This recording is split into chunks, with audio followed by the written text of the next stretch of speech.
Okay. Hi, everybody. My name is Dr. Gillum, and I am a visiting lecturer here in the Legal Studies Department for the University of Central Florida. And last year, we started a new academic team for the Legal Studies Department, and it's called the Mediation Team.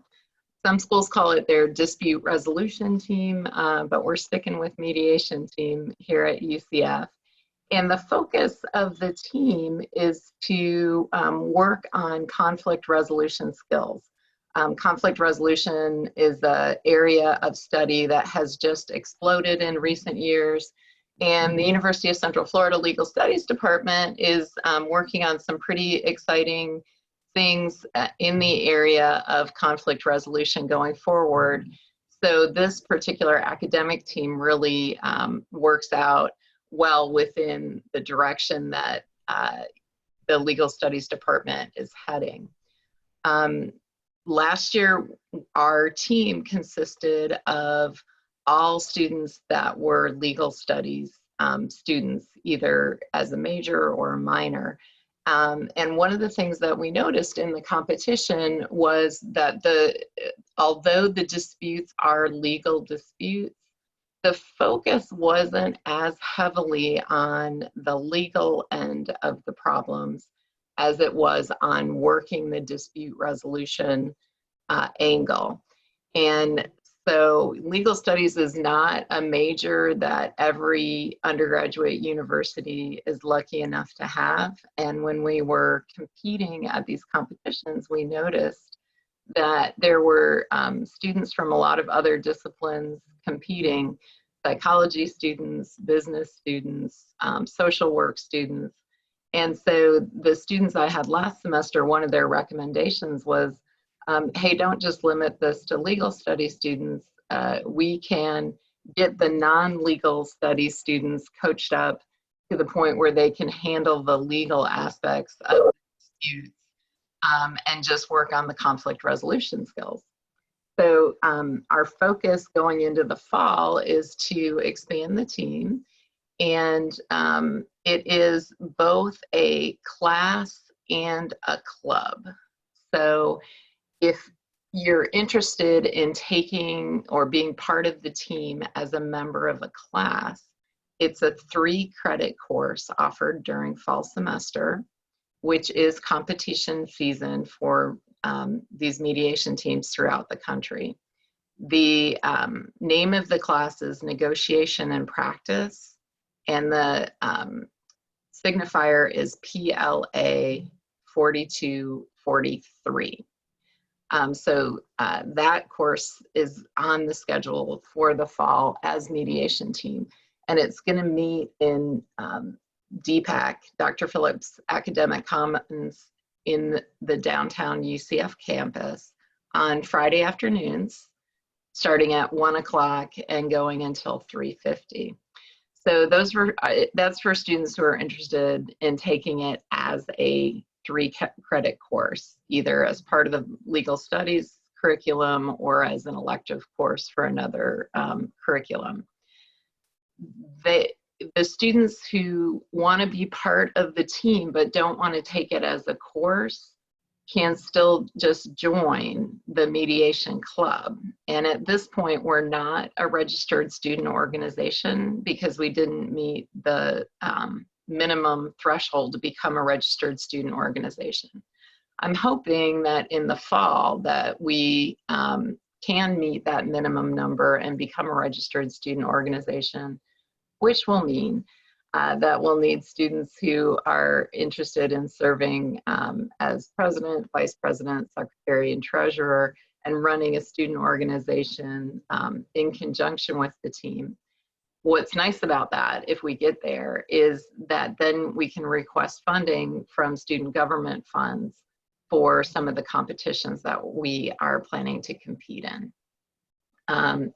The students who want to join as a club will probably also be active in the Friday afternoon course sessions, just so that they're up to speed with what's happening with the team in general. Obviously, there won't be a requirement to attend the course sessions, but at some point we're going to have that, that overlay between what the students are learning who are taking it as a course and the students who are just competing as members of the club. And obviously there can be practice times outside of the class time, depending upon you know, what everybody's schedule is and who feels like they need additional practice outside of the course time. For questions about, you know, what it means to be a member of an academic team, basically we have the first few courses, class time starting at the end of August and September, prepare for these academic competitions, which start in October and continue into November in the fall. And during the class time, our focus is on learning the skills that you'll need to travel to and attend these competitions and to do well during the competition. So the next natural question, and believe me, it was a big question for me, was how on earth do you compete in dispute resolution? And the two things seem to be incongruent. On the one hand, you're trying to resolve a conflict, and on the other hand, you're talking about having students compete. So the way that it's done is the students are placed on teams of 3 from their school. And there's also, coincidentally, always at least 3 rounds in a tournament. So the students play different roles in each round of the tournament. And the roles are to play the role of a client, which is somebody who has an issue, has a dispute, the role of an advocate. So it can either be an attorney advocate or a non-attorney advocate, but it's somebody who is helping to represent that client's interests. And then there's the role of the mediator. And as you work your way through the first 3 rounds of the tournament, you are playing a different role in each round. So each student on a team gets to play all 3 of the roles as part of the competition. If it's simply a 3-round competition, then at the end of the 3 round, during each round, you have a judge who is giving you scores on different aspects of how you competed. And if it's just a 3-round competition, at the end of the 3 rounds, the ballots are tabulated and determinations are made based on scores as to who the top teams are, the top mediators, and the top client advocate roles. If it is a larger competition, which happens later in the season, they actually go through the first 3 rounds and select teams to advance to the semifinal and the final rounds. And well, for those of you that are interested in joining, we talk quite a bit more about the balloting and how the scores are tabulated during our class periods. But the roles of advocate and client are pretty much so roles, almost like theater roles or roles that you'd play if you were on trial team, where you are assuming the role of a client based on a fact pattern, or assuming the role of an advocate based on a fact pattern that is released prior to the tournament. The mediator role, on the other hand, is less scripted, and it depends upon what happens during your particular round. So during our class time or practice time, we're preparing the students to play these various roles during the competition and to hopefully do so to the best of their ability and score pretty well. I'll tell you, last season was our inaugural season. We were brand new to the competition. We didn't really know what to expect, and our students did exceedingly well.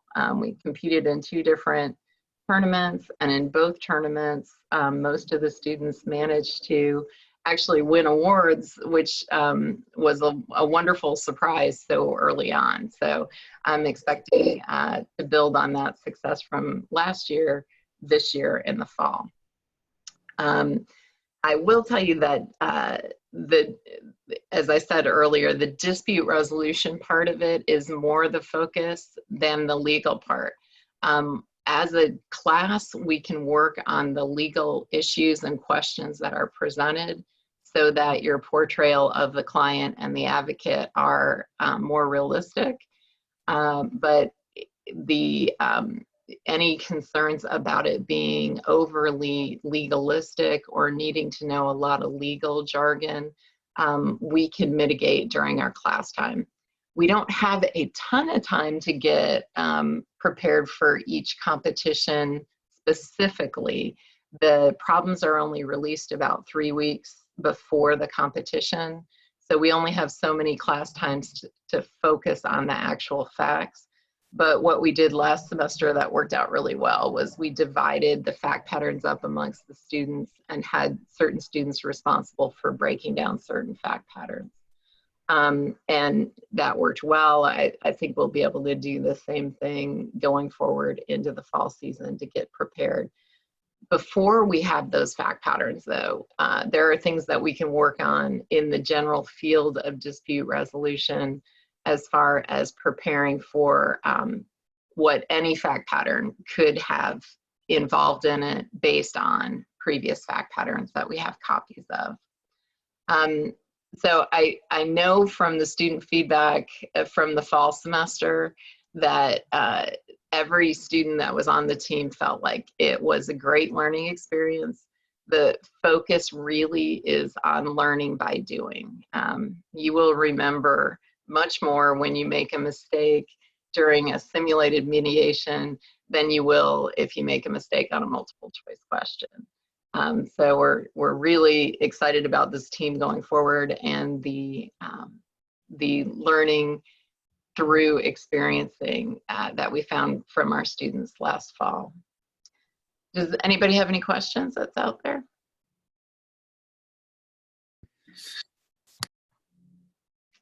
I saw one mic that got unmuted and then muted again. Yeah, sorry. So moving forward, like if we are interested in joining, do we have to wait till the fall semester, or like can we get working on the process now? Certainly, if you'd like to email me, my email is Elizabeth, spelled the regular way, ELIZABETH.Gillham, GILLHAM, @ucf.edu. I have a couple of students that have previously, expressed an interest, and there are certainly things that can be done before the fall semester to learn about the process, and there's some electronic resources that I can give to students to kind of get themselves up to speed on the field in general. And then when we start in the fall, we can start more hard-hitting specifically on preparing for the competition. Okay, and can you please repeat the last part of your email? Sure, it's Elizabeth.Gillham. I don't know if you can see the spelling on the screen, and then @ucf.edu.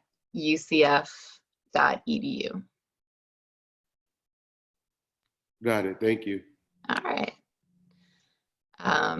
Anybody else?